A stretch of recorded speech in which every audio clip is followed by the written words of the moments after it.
En el presente video hay dos objetivos principales. El primero tiene que ver con reflexionar sobre el papel que tienen las TIC en el ámbito educativo como una herramienta que le puede devolver el carácter humano a la educación. En segundo lugar, se pretende también de igual manera hacer visible la necesidad de transformar las TIC y el uso de las TIC como solamente instrumentos didácticos en el aula y pasar a entenderlas como una herramienta de modernización y transformación de las prácticas educativas.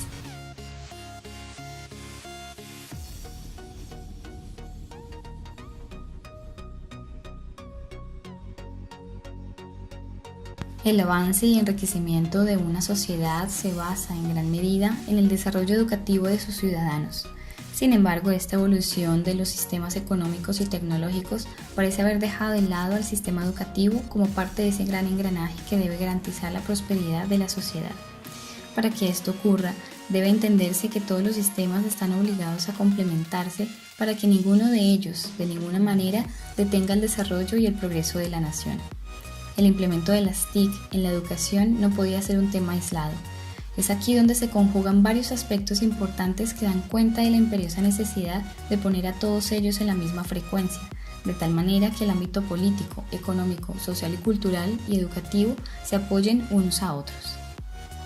Este es un tema amplio que merece muchas más discusiones que ya se han venido planteando, pero que en nuestro país y paradójicamente dentro del mismo sistema educativo queremos negar, pues el miedo al cambio sigue apoderándose y alimentando el ego tanto de profesores como de instituciones.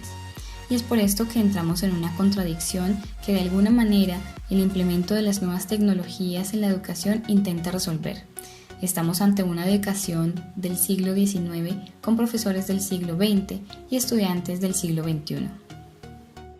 El uso de las TIC es un proceso necesario en la evolución de la educación, pues hace parte del contexto cotidiano y que con su implementación en la escuela ha devuelto la humanización de la educación, poniendo a los estudiantes de nuevo en el camino de la curiosidad y el asombro, que es a fin de cuentas la clave para generar procesos de aprendizaje significativos y más aún de manera global y orgánica. Resulta irónico, ¿verdad? Esto se da porque los estudiantes, cualquiera que sea su edad, no se sienten juzgados, observados ni encuentran miedo al error, pues herramientas como actividades online le permiten corregir de manera inmediata, recibir recompensa. Los usuarios tienen el control de lo que quieren saber y las opciones de cómo hacerlo, a través de videos, artículos, conferencias, ejercicios. Es decir, ellos deciden cómo adentrarse al tema, cómo les va mejor entenderlo y a qué ritmo. Afirma el revolucionario pedagogo Sugata Mitra que estudiantes que se educan en la misma manera terminan siendo iguales con ideas similares, en una sociedad completamente diversa.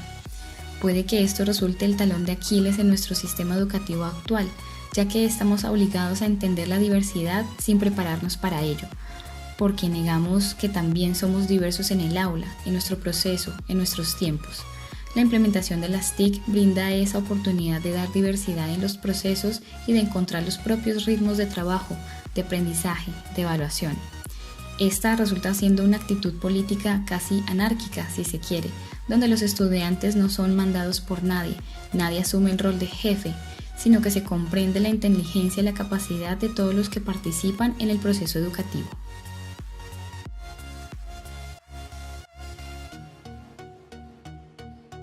El e-learning y las TIC tienen muchas más ventajas que desventajas en la educación y todo depende del enfoque en que se tome y se aplique. Por ejemplo, una de las ventajas que tiene las TIC, y específicamente quiero hacer referencia a las plataformas de aprendizaje y gestión del aprendizaje como Moodle, Sakai, Blackboard, entre otras, es que permiten independencia en el trabajo de los estudiantes, permiten que los estudiantes vayan al ritmo que ellos consideren. Y yendo un poco más adelante, algunas plataformas permiten adaptarse a las necesidades del estudiante, a los conocimientos previos y a los temas que tienen que ver con referente a lo que él sabe. Estamos hablando de la adaptabilidad, es decir, que incluso las plataformas de aprendizaje, las plataformas que gestionan el aprendizaje, se adaptan a cada estudiante. Entonces imaginen que existe un grupo heterogéneo de estudiantes con conocimientos avanzados y básicos y que el maestro emplea la plataforma de aprendizaje Moodle para gestionar y para reforzar las clases presenciales. En ese sentido, las TIC no pasan a ser un medio absoluto para aprender, sino un transporte para llegar al conocimiento. El maestro guía el trabajo del estudiante, el que facilita que el estudiante descubra los contenidos, trabaja al ritmo de él y vaya avanzando a su paso. Tanto estudiantes avanzados como básicos, ya que la plataforma permite eso. Con relación a las redes sociales, existen muchísimas redes sociales. WhatsApp se considera red social, Instagram, Twitter, Facebook como la más popular. Y existen metodologías, prácticas, proyectos y actividades que la involucran como una herramienta para el aprendizaje. ¿Cuál es la desventaja que yo considero que es más evidente en la implementación de estas herramientas y técnicas? Puede ser que el maestro, que el docente, no tenga dominio sobre estas herramientas y esto lo percibe como una amenaza o como una desventaja para la formación. El e-learning tiene una serie de ventajas bastante sobresalientes. Es, por ejemplo, que la formación en línea le permite al estudiante ahorrar tiempo de desplazamiento, así como costos en los programas, ¿sí? Las universidades e instituciones que ofrecen cursos presenciales usualmente tienen un costo mayor que aquellas que ofrecen formación virtual y tienen la libertad de estudiar a cualquier tiempo sin estar amarrado a unos horarios específicos. Y yo considero que desarrollan habilidades de tecnología, ya que los estudiantes que estudian de manera virtual deben aprender a manejar un foro, enviar correos electrónicos, procesadores de texto. Sin embargo, hacia el año 2000, las plataformas de aprendizaje y la educación en línea, con la aparición del Internet, se veían como la educación del futuro. La capacidad académica y la constancia de los estudiantes no permiten que sea una educación totalmente en línea, ya que existe una alta tasa de deserción en los primeros niveles. La educación en línea es totalmente centrada en el estudiante, es autónoma, por lo cual demanda bastante confianza y disciplina para alcanzar los objetivos. Hay múltiples ventajas en la implementación de las TIC en el sistema educativo, incluyendo los procesos que llevan a cabo los profesores como investigadores. Posibilita la sistematización de nuestras experiencias, cuyos resultados se encaminan en un proceso de investigación y reflexión en colaboración con otros docentes, inclusive si están lejos. La Internet ha brindado esa posibilidad de interactuar con otros docentes en el mundo y lograr observar y dialogar entre las prácticas pedagógicas, que en un ejercicio juicioso debiera generar la capacidad introspectiva para aplaudir los aciertos y reflexionar sobre las prácticas contemporáneas.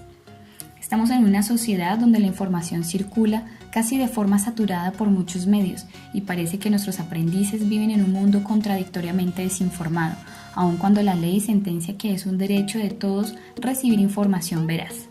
Aquí, la escuela y las TIC tienen una responsabilidad compartida para garantizar lo sentenciado en la Constitución en sus artículos 75, 76 y 77, donde se establece el derecho a informar y a recibir información. Por esto, la escuela debe mediar para presentar herramientas metodológicas y trabajar con la información desde una postura crítica, pues parece que todo el mundo tecnológico se hubiera creado a sus espaldas.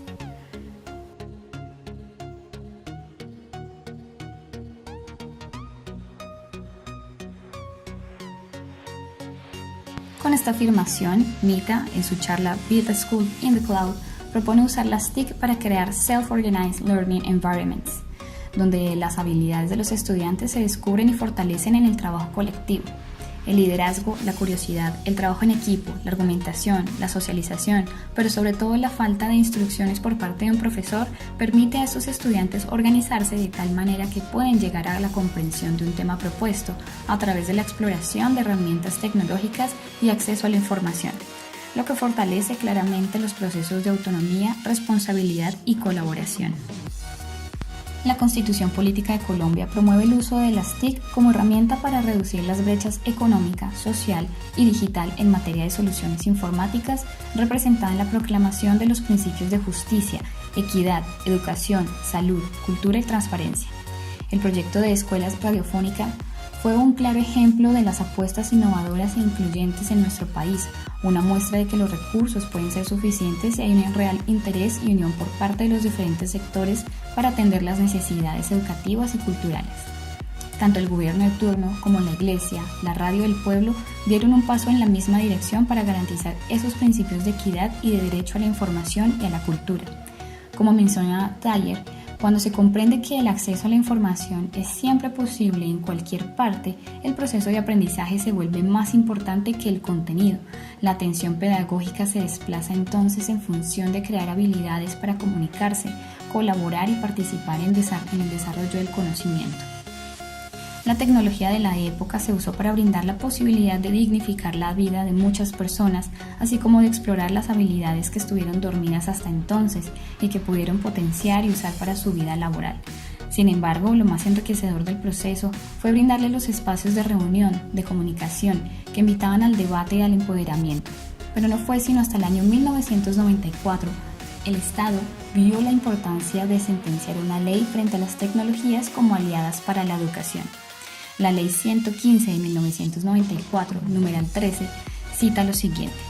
la promoción en la persona y en la sociedad de la capacidad para crear, investigar, adoptar la tecnología que se requiere en los procesos de desarrollo del país y le permita al educando ingresar al sector productivo.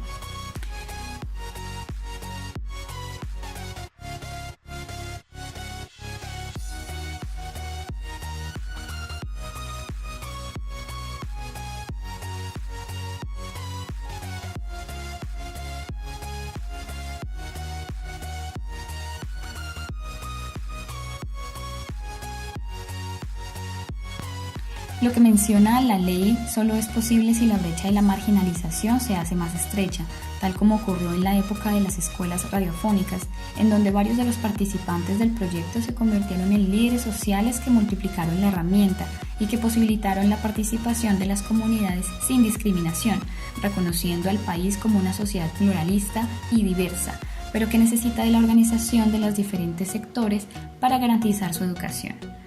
Además, se partía de la idea de que todos los seres son pensantes, inteligentes y capaces, que con los medios adecuados la educación se vuelve más habilitadora, empoderadora y emocionante. Cabe aclarar que existen problemáticas en la escuela tradicional Cabe anotar que es claro que existen problemáticas en la escuela tradicional de la que la escuela moderna que asume el reto de la implementación de las tecnologías no queda exenta. La no inclusión crece a un ritmo alarmante, ya que los niveles de alfabetización no están respondiendo a los esfuerzos de intervención y que a un grupo bastante numeroso de estudiantes se siente marginado o excluido de los sistemas de educación existentes. Las razones económicas principalmente abren la brecha histórica entre las clases, resaltando la desigualdad entre las escuelas y las familias que tienen recursos suficientes y los niños y jóvenes cuyas familias están en condiciones desfavorecidas, dejándolos marginados de las dinámicas que implica el uso de las TIC y que el Estado, como en muchos casos, ha fallado, aun cuando la Ley 715 de 2001 sentencia que debe haber una oportunidad de trascender de un sector con baja cantidad y calidad de la información a un sector en un conjunto completo de información pertinente, oportuna y de calidad en diferentes aspectos relevantes para la gestión de cada nivel en el sector. Todo esto en concordancia con el derecho fundamental a la educación, en donde todos los miembros de la sociedad colombiana tienen el deber de hacer cumplir. El implemento de las TIC como herramienta empoderadora, liberadora y humanizante tiene muchos ejemplos alrededor del mundo que siguen las metodologías del e-learning, blended learning, homeschooling, que entienden la educación fuera de la escuela para trascender las barreras geográficas y abrir los horizontes de las personas en todo el mundo sin ningún tipo de discriminación. Entonces haremos algunas reflexiones. Empezaré por decir entonces que las experiencias educativas que se han permitido este reto abrieron el camino a pensar la educación fuera de las aulas, a pensársela más empoderadora, plural, y a ver la implementación de la tecnología como una aliada aún en los contextos más adversos, pues las emociones de la comunidad educativa en general se ven comprometidas en la dinámica de la ruptura, la innovación, de la actualización, del caos y de la resiliencia que pueden surgir en su implementación y por tal razón en una acción más humana. En este sentido, hay que entender que la introducción de las TIC retoma el camino del aprendizaje y deja de lado el camino de la enseñanza, ya que permite el descubrimiento, el asombro, impulsa la autonomía, a desligarse de la instrucción de la figura clásica del profesor e invita a crear relaciones horizontales entre los participantes del proceso educativo. No obstante, es claro que ese cambio de lenguaje, de dinámica, suscita temores en la comunidad educativa, ya que de alguna manera es enfrentarse al cambio de método, en donde la escuela dirige, da instrucciones, dice qué hacer y cómo hacerlo. El aprendizaje depende del direccionamiento y este modelo no puede ser tolerado por las metodologías que implementan las TIC en el aula, puesto que reposaría en una mera instrumentalización de los recursos. Por otro lado, es el Estado, es decir, la sociedad en general y cada una de las comunidades y sectores que la conforman deberá trabajar por el cumplimiento de lo estipulado en las leyes como garantía de la creación de las políticas públicas.